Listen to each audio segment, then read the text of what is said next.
बिस्मिल्लाहिर्रहमानिर्रहीम। अस्सलाम वालेकुम। कैसे हैं आप सब? अल्लाह ताला आप सबको अपने सामान में रखे, सब अपने अपने घरों में शाद और आबाद रहें। जब मौसम हो सुहाना और दिल कहे कुछ मीठा है खाना, तो झटपट से बनाएं इंस्टेंट गुलगुले। इन्हें मीठे पकोड़े भी कहा जाता है और ये बहुत ही झटपट से रेडी हो जाते हैं और बरसात के मौसम में तो ये बहुत ही मज़े के लगते हैं। साथ ही हम आपसे ऐसी टिप्स भी शेयर करेंगे जिससे आप अपने गुलगुले जो है कुरकुरे भी बना सकते हैं और सॉफ्ट गुलगुले भी आप बना सकते हैं। वीडियो एंड तक पूरी देखिएगा। तो चलिए स्टार्ट करते हैं। हम एक बाउल में 1.5 कप जो है वाइट शुगर ले लेंगे। आमतौर पर लोग जो हैं गुड़ से बनाते हैं गुलगुले, लेकिन हम वाइट शुगर से बनाएंगे। वाइट शुगर से बहुत ही अच्छा कलर आता है इन पर। गुड़ वाले गुलगुले भी बहुत मज़े के लगते हैं, लेकिन आप एक मरतबा वाइट शुगर से बनाकर देखें, गुड़ वाले गुलगुले भूल जाएंगे। 1.5 कप चीनी में हमने 1 कप पानी ऐड किया है और इसको अच्छे तरीके से मिक्स कर लेंगे। इतना मिक्स करेंगे कि चीनी अच्छे तरीके से घुल जाए। ये देखिए माशाल्लाह चीनी अच्छे तरीके से घुल चुकी है। और हमने ये 1 kg आटा लिया है। ये आम आटा है जिससे रोटी बनाते हैं। इसे हमने अच्छे तरीके से छान लिया है और अब इसमें 1 टेबलस्पून सौंफ जो है वो हाथ से क्रश करके ऐड कर देंगे और 1 टेबलस्पून या 1.5 टेबलस्पून नारियल का बुरादा है ये, वो भी इसमें ऐड कर देंगे। सौंफ और नारियल से बहुत ही अच्छा फ्लेवर आता है। अब हम उस पानी को जिसमें चीनी मिक्स करके रखी हुई थी, शीरा बना लिया था जिसका, उस थोड़ा थोड़ा पानी को ऐड करेंगे और आटे में मिक्स करते जाएंगे।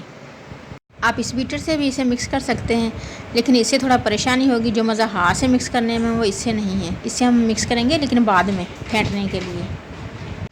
अब हम इसे हाथ से इस तरह मिक्स करते जाएंगे और थोड़ा थोड़ा पानी ऐड करते जाएंगे।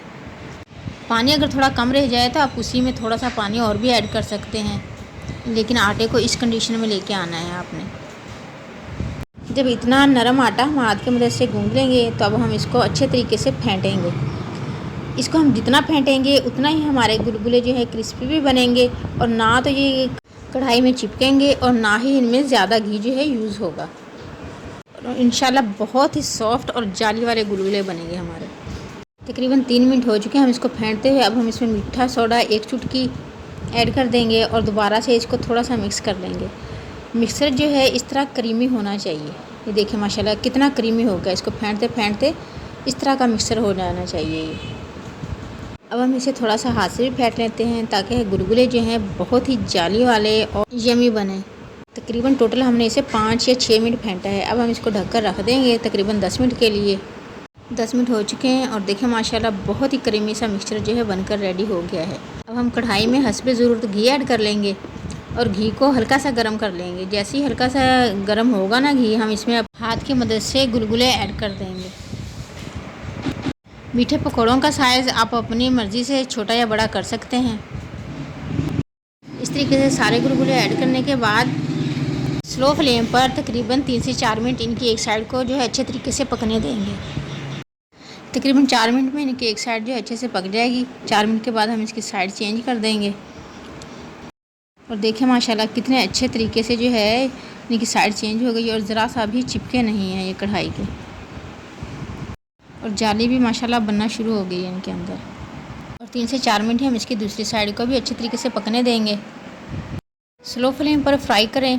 अगर हम हाई फ्लेम कर देंगे तो ये अंदर से कच्चे रह जाएंगे और बाहर से जो है वो जल जाएंगे। स्लो फ्लेम पर फ्राई करें तो माशाल्लाह बहुत ही अच्छा कलर आएगा। ये देखें माशाल्लाह बहुत ही अच्छा कलर आ चुका है। गुड़ वाले गुलगुलों में डार्क कलर थोड़ा आ जाता है जिसे बच्चे अक्सर पसंद नहीं करते हैं, लेकिन ये कलर बच्चों को बहुत पसंद है। सेम रेसिपी से ही आप गुड़ के गुलगुले भी बना सकते हैं। और हमारे गुलगुले बनकर रेडी हो चुके हैं और घी देखिए माशाल्लाह बिल्कुल साफ़ सुथरा है। कहीं से भी नहीं लग रहा कि हमने इसमें गुलगुले फ्राई किए हैं। इसी तरीके से हम अपने सारे गुलगुले जो है बना लेंगे।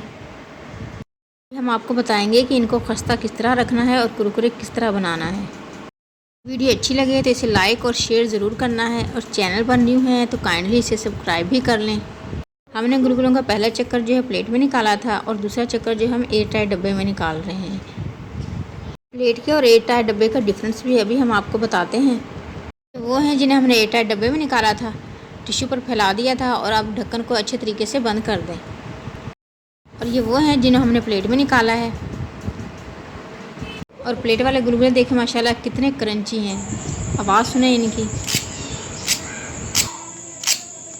और अब हम एक तोड़ के दिखाते हैं। ये देखें माशाल्लाह अंदर से कितना जाली वाला और अंदर तक सिका हुआ है और बहुत ही खस्ता है। अंदर से, बाहर से बहुत क्रंची है और अंदर से बहुत खस्ता है। हमारी टिप्स को फॉलो करते हुए बनाएंगे तो इंशाल्लाह आपके गुलगुले या मीठे पकोड़े भी इतने ही मज़े के और इतने ही क्रंची और यमी बनेंगे। लेकिन कुछ बहन भाइयों को क्रंची गुलगुले या मीठे पकोड़े जो अच्छे नहीं लगते तो एयरटाइट डब्बे में ऐड कर दें। और एयरटाइट डब्बे वाले भी देखें माशाल्लाह ऊपर से भी बहुत नरम है, इनमें क्रंचीपन नहीं है और अंदर से बिल्कुल खस्ता और जाली वाले हैं। आपने नरम रखने हैं, खस्ता रखने हैं ऊपर से भी तो इनको एयरटाइट डब्बे में बंद कर दें, वरना आप इनको प्लेट में निकाल लें। इंशाल्लाह ऊपर से बहुत क्रंची बनेंगे और अंदर से बहुत ही खस्ता और जाली वाले बनेंगे। वीडियो अच्छी लगे तो इसे लाइक और शेयर ज़रूर करना है। काइंडली चैनल को भी सब्सक्राइब कर लें ताकि आने वाली हर नई यमी और डिलीशियस वीडियो सबसे पहले आप तक पहुँचे। सबको दुआ में याद रखें, सबकी दुआ में शामिल रहें, अपना ढेर सारा ख्याल रखें। नेक्स्ट ऐसी ही यमी और डिलीशियस वीडियो तक के लिए अल्लाह हाफिज़।